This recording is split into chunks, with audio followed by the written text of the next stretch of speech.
ಮನೆಯಲ್ಲಿ ಕಟ್ಟಿ ಹಾಕಿದರೆ, ಒಂದು ಗಿಳಿಯನ್ನು ತಂದು ರಕ್ಷಣೆ ಮಾಡೋದು, ಮನೆಯಲ್ಲಿ ಆಕ್ವೇರಿಯಂ ಮಾಡಿ ಮೀನುಗಳನ್ನು ಇಟ್ಟುಕೊಳ್ಳುವುದು, ಅವು ಎಲ್ಲವೂ ಶಾಪ ಹಾಕುತ್ತಂತೆ. ಮಹಾಭಾರತದಲ್ಲಿದೆ, ಈ ಯಜಮಾನನಿಗೆ ಕೈಕಾಲು ನೋವು ಬರಲಿ, ಅವನ ಮಾನಸಿಕ ಚಿಂತೆ ಬರಲಿ, ಅವನು ಹಾಳಾಗಿ ಹೋಗಲಿ ಅಂತ ಬಂಧನಕ್ಕೆ ತುತ್ತಾದ ನಾಯಿ, ಬೆಕ್ಕು, ಮೀನು, ಗಿಳಿ ಈ ಎಲ್ಲ ಪ್ರಾಣಿಗಳು ಶಾಪ ಕೊಡುತ್ತಂತೆ.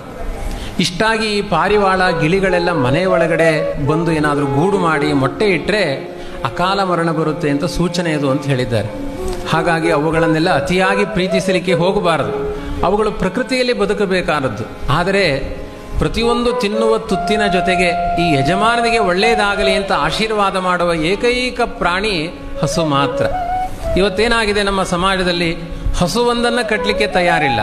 ನಾಯಿ ಕಟ್ಟುತ್ತಾರೆ, ಪುಚ್ಚೆ ಸಾಕ್ತಾರೆ, ಮನೆ ತುಂಬ ಪುಚ್ಚೆಗಳು. ಒಂದು ಬೆಕ್ಕಿನ ರೋಮದಲ್ಲಿ ಕೋಟಿ ಬ್ರಹ್ಮಹತ್ಯೆಯ ಪಾಪಗಳಿದೆಯಂತೆ. ಅದಕ್ಕೆ ಸಣ್ಣ ಸಣ್ಣ ಮಕ್ಕಳೆಲ್ಲ ಪುಚ್ಚೆ ಪುಚ್ಚೆ ಅಂತ ಅಚ್ಚೆ ಬಚ್ಚೆ ಎಲ್ಲ ಮಾಡಬಾರ್ದು. ಅದಕ್ಕೆ ಅತಿಯಾದ ಪ್ರೀತಿಯನ್ನು ಮಾಡಬಾರ್ದು. ಮಹಾಪಾಪಿಷ್ಠವಾದ ನಾನೇ ದೇವರು ಅನ್ನುವ ಅಹಂಕಾರಪಟ್ಟ ವ್ಯಕ್ತಿಗಳು ಬೆಕ್ಕಾಗಿ ಹುಟ್ಟಿರ್ತಾರೆ ಅಂತ ಇದೆ. ಅದು ಹಾಲು ಕುಡಿಬೇಕಾದ್ರೆ ಈ ಯಜಮಾನ ಸತ್ತೇ ಹೋಗಲಿ ಎನ್ನುತ್ತಂತೆ. ಅಷ್ಟು ಕೆಟ್ಟ ಪ್ರಾಣಿ ಅದು ಪುಚ್ಚೆ. ಇನ್ನು ಹೊಡೆದು ಕೊಲ್ಲಿಕ್ಕೆಲ್ಲ ಹೋಗಬೇಡಿ ಆಯಿತಾ. ಅತಿಯಾದ ಪ್ರೀತಿಯಿಂದ ಅದನ್ನು ಸಾಕ್ಲಿಕ್ಕೆ ಹೋಗಬೇಡಿ. ಸೈಂಟಿಫಿಕ್ ಆಗಿಯೂ ಒಂದು ಬೆಕ್ಕಿನ ರೋಮ ನಿಮ್ಮ ಗರ್ಭಕ್ಕೆ ಹೋದರೆ, ಹೊಟ್ಟೆಗೆ ಹೋದರೆ ಅದು ಕ್ಯಾನ್ಸರ್ ಆಗಿ ಪರಿಣಾಮ ಆಗುತ್ತೆ ಎನ್ನುವ ನಿಂದನೆಗಳು ಸೈಂಟಿಫಿಕ್ ಆಗಿ ಇದೆ. ಪ್ರತಿಯೊಂದು ಪ್ರಾಣಿಗಳು ದ್ವೇಷ ಮಾಡುತ್ತೆ. ಯಜಮಾನನ ಹತ್ತಿರ ಬಂಧನ ಇಷ್ಟಪಡಲ್ಲ. ಹಾಕಿದ ಪದಾರ್ಥವನ್ನು ಸ್ವೀಕಾರ ಮಾಡುತ್ತೆ. ಅವುಗಳಿಗೆ ಪದಾರ್ಥಗಳನ್ನು ಕೊಡಿ, ಆದರೆ ಮಮತೆ ಬೇಡ. ಮಮತೆಗೆ ಯೋಗ್ಯವಾದ ಏಕೈಕ ಪ್ರಾಣಿ ಹಸು ಮಾತ್ರ.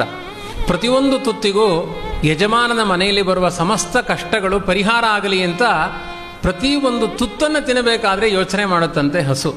ಹಾಗಾಗಿ ಪ್ರತಿ ಒಂದು ಹಸುವನ್ನು ರಕ್ಷಣೆ ಮಾಡಿದರೆ ಸಮಗ್ರ ಭೂಮಂಡಲದಲ್ಲಿರುವ ಎಲ್ಲ ಜೀವರಾಶಿಗಳಿಗೆ ಆಹಾರವನ್ನು ಕೊಟ್ಟ ಪುಣ್ಯ ಇದೆ. ಕೊನೆಗೆ ಮನೆಯಲ್ಲಿ ರಕ್ಷಣೆ ಮಾಡಲಿಕ್ಕಾಗಲಿಲ್ಲ ಅಂದರೆ ಬೀದಿಯಲ್ಲಿ ಹೋಗುವ ಹಸುಗಳಿಗಾದರೂ ಆಹಾರ ಕೊಟ್ಟು ಬನ್ನಿ ಅಂತ ಪ್ರತಿದಿನ ಕರ್ತವ್ಯದಲ್ಲಿ ಸೇರಿಸಿದ್ದಾರೆ. ಯಾವ ಪ್ರಾಣಿಗಳಿಗೂ ಭೂತಬಲಿ ಅಂತುಂಟು. ಅದು ಸುಮ್ಮನೆ ಆ ಅನ್ನವನ್ನು ಭೂಮಿಯ ಮೇಲೆ ಹಾಕುವುದು, ಯಾರ್ಯಾರಿದ್ದಾರೆ ಎಲ್ಲ ತಿಂದುಕೊಂಡು ಹೋಗಲಿ ಅಂತ. ಆದರೆ ಒಂದು ಮಂತ್ರ ಇರುವುದು ಹಸುಗಳಿಗೆ ಮಾತ್ರ. ಗಾವೋ ಮೇ ಮಾತರ ಸರ್ವಾಹ ಪಿತರಶ್ಚಾಪಿ ಗೋರುಷಾಹ ಗ್ರಾಸಮುಷ್ಟಿ ಪ್ರದಾನೇನ ಸಮೇ ವಿಷ್ಣು ಪ್ರಸೀದತು ಅಂತ ಮಂತ್ರಪೂರ್ವಕವಾಗಿ ಆಹಾರವನ್ನು ದಾನ ಮಾಡಿಸಿಕೊಳ್ಳುವ ಪ್ರಾಣಿ ಅದು ಹಸು ಮಾತ್ರ. ಗೋದಾನ ಅನ್ನುವ ಪದ್ಧತಿ ಇದೆ. ಎಲ್ಲಿಯಾದರೂ ಪುಚ್ಚೆ ದಾನ ಅಥವಾ ಶ್ವಾನದಾನ ಅಂತ ಇದೆಯಾ? ಇಲ್ಲೇ ಇಲ್ಲ. ಅದು ದಾನಕ್ಕೆ ಬರುವ ಪ್ರಾಣಿಯೂ ಅಲ್ಲ, ಅದು ಶಪಿಸುವ ಪ್ರಾಣಿ ಅಂತ.